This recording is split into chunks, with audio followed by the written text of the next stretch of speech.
Sam Childers is a name you may not have heard, but believe me, you will hear about it. He's a remarkable man who comes from a really remarkable beginning, doing work in southern Sudan that will not only amaze you, but inspire you. And yet, Sam, and welcome, you come from the most unlikely background. You were raised in a Christian home, but things started to go really bad for you really quick. Yeah. Tell us a little bit about that. I'm the one that made the choices. I mean, a lot of times when we get messed up in our life, we try to blame it on our family somewhere along the line. And I can't blame my mistakes on my family. And I started choosing the mistakes very young age, 11 years old. And I know a lot of people, they say, oh no, there's no way that can happen to you at 11 and your parents not be involved. Listen, my parents were born again, Spirit-filled Christians.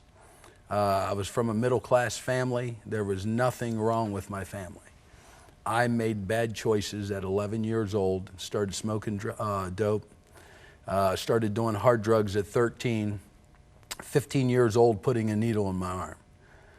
Started selling drugs, went from that to I was actually a shotgunner for many years for drug deals. And a shotgunner meaning? I was a hired gun for drug deals. Yeah, make sure the drug deals go okay. So you were like the enforcer? Yeah, some people will call it that, but I mean, we were only there if there was a problem. If somebody tried to rob somebody or something, we were there.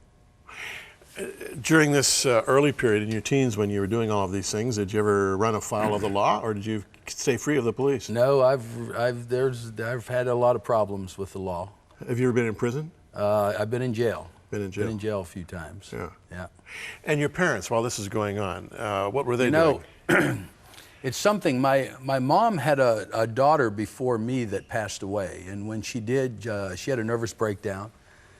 And she was at a church one night, and it was prophesied over her that the next child that she was going to have was going to be a preacher. And she came out of it, and then she ended up getting pregnant with me. And then she was in another camp meeting, and another minister prophesied over her the child that she was carrying was going to be a minister. And then when I was 5 years old, another minister prophesied over me and her that I was going to be a minister. And when I was 15 and 16, she thought they all were liars. But no, I mean, one thing about my mom is she never stopped praying. She never gave up on what God's word said, you know. And she kept praying, but it took till I was like in my 30s when I finally stopped running from God and you know, turned it over to him. Now, while this was going on in your teenage life, you were still at home? No, I left home when I was 15 years old. Did you have any connection with your parents during that period of time? Yeah, a matter of fact, there's a documentary that's coming out February of this year that's going to tell a lot of the true things. You know, it's something how God will set us up for number one things to come out. I found letters that my mom wrote me when I was 17 years old living out of the house. And when the guy that's doing the documentary read the letters, he said, this is unbelievable that you kept these things all these years. I didn't even realize I kept them. I mean, a whole stack of letters that my mom wrote me, you know. So they didn't write you off? No, they never did. No, she never stopped praying. Did you come home at Christmas time? You know, my dad and mom were, or I should say my dad was a very hard man. They say I am. My dad always told me, you're welcome in this house anytime, but you can't bring your drugs into this house. And that's why I left at 15 years old. You know, my dad told me, he said, you got to make a choice, son. And you know, some Christian parents and non-Christian parents think that it's wrong, but listen, there's such thing as tough love. And there's such things as consequence of sin. And even as a parent, if we allow our children to sin in our home, there is consequences of that sin that we have to answer for. And my dad said, this is your home. I love you, and he said it with tears on his face. But if you're going to stay here, no drugs. And if you're going to continue doing drugs, you have to leave. I said, see ya. And I left home at 15. So where did you stay? You know, I was always a worker. My dad brought all of us boys up to be a worker. I mean, we always held jobs. I got an apartment, apartment turned into a big party house, but I worked, Yeah. When did you get involved with biking? I got my first motorcycle when I was 7 years old. My dad bought it for me. So I rode all my life, I rode 49, so I've been riding 42 years. And I've had a motorcycle ever since of some kind, so all my life I rode. And now God has blessed me enough to, I got a motorcycle shop on the East Coast. I build what they call the old school rat bikes. Yeah, and I take the old Harleys, the old panheads, the old shovel heads, and buy them as a basket case and rebuild them. Wow. Now, you turned your life around, or the Lord turned your life around when you were in your 30s. Right. When I was reading your biographical material, there was nothing there saying it was a dramatic turnaround. You just made a kind of a decision. Yeah. That I'm not going to live this way anymore. Right. Now, you had at that point had you been members of motorcycle gangs, and you had a real rough life in terms of everything. Tell us a little bit about that turnaround period in your life. There was a time in my life where I was in a bad bar fight and I had a shootout one night, and I almost got killed. And I came home that night and I said to my wife, I said, "We're moving." And she said, "What?" And I said, "We're moving." And she said, "Why?" And I told her, I said, "I almost got killed tonight, and I don't have a problem with dying, but I got a problem with what I'm going to die for." And I was going to die for no reason at all. And we moved back to my hometown, Pennsylvania. I was living in Orlando, Florida. And when we did, my wife started going to church. And for probably 2 years, I treated her awful because it was like I just lost my wife to God. And one thing about my wife, she's probably one of the strongest Christians that I know. When she gave it to God, there was no turning back, none. And I mean, she was strong with her belief. And she's actually a pastor now. And now, because she took a stand to standing out who she was, who we was, if we speak it out once we become born again, that becomes our testimony. A lot of times we're ashamed of our testimony. When she finally started speaking it out, she's doing ladies' conferences all over the U.S. now because of speaking out. But finally, one night, I said, "Okay, I'll go to church with you." And I went to church with her, and the Holy Spirit moved on me. I gave my life to Christ, and I've been on fire for it ever since. And I knew I was to be a pastor. I knew it all my life. When I was 6, 7 years old, I knew I was to be a preacher. And so now I spend my days just preaching the gospel, usually where no one else wants to preach. Well, it. yeah, I mean, you're a chaplain to more than one motorcycle gang. Yeah. Now this has got to be rather unique. How does one minister the gospel to a motorcycle gang? Most of the time, my nickname years ago used to be Savage, but now my nickname is Machine Gun Preacher. And you'll be surprised how many people will walk up to me, and I mean, I have it tattooed on my arm, Machine Gun Preacher, and they'll walk up and they'll say, "Are you really a preacher?"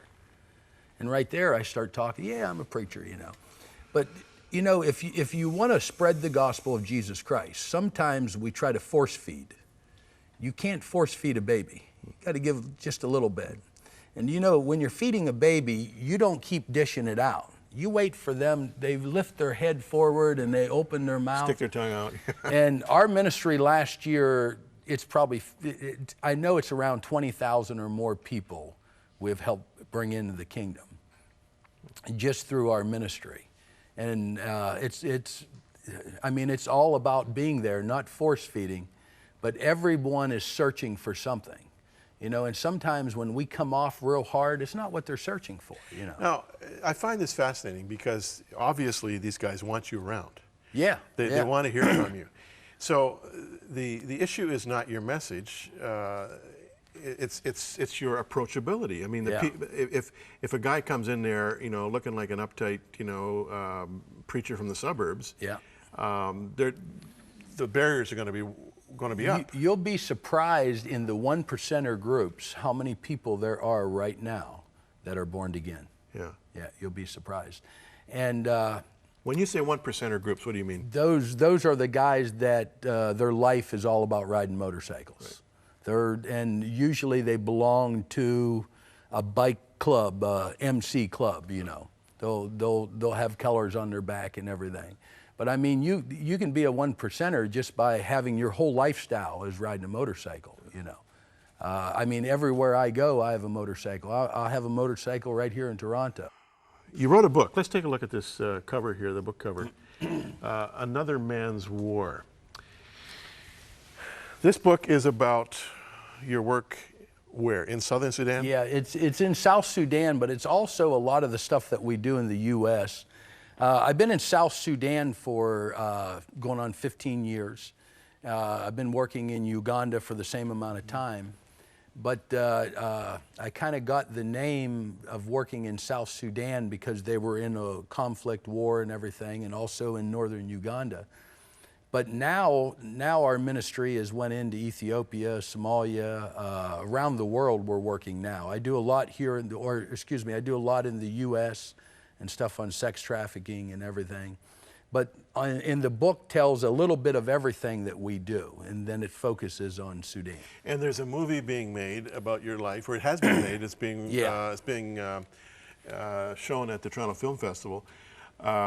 Is it based on the book, or is it? Yeah, everything is based on the book, and it's an amazing movie.